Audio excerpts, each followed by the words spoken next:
Okay guys, well it looks like the motor on this table saw decided to go. So I did all the easy stuff right away. I took the brushes out and lo and behold, the brushes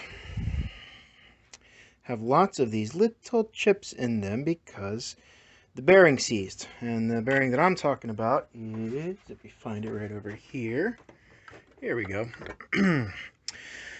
The bearing that goes into the back of the motor seized up, and I just ripped this open to see just how bad it was.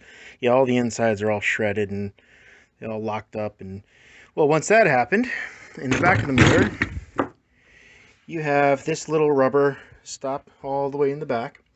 Pulled it out, and in another guy's YouTube video, he said, "Oh, it's a graphite fitting." No, that's all the carbon from the brushes that got stuck in there, and it just started spinning after the bearing got stuck. Now, it's not supposed to spin. So I ordered the new kit. The new kit came in. It took about a week if you're on the East Coast. Flew in from Portland, and yep, got all the parts.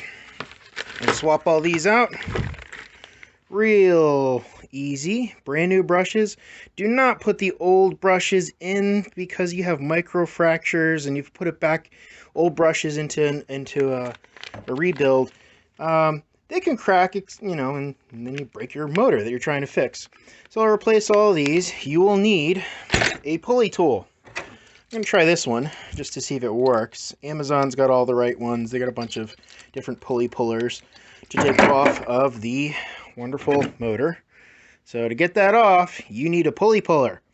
Don't bother trying to rip it off using other tools. You will wreck the copper. You will wreck everything. So don't do that. Okay, if you hear something when you shake the motor, you spin the bearings. If you hear anything, then you have a bad bearing.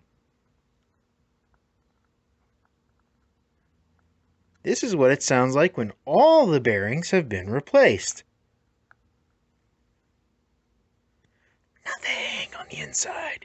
And on the ends, on the very ends, no sound. It's perfect. 1, 2,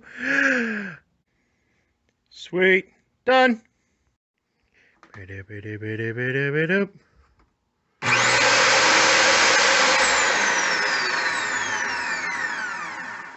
Back in business, boys.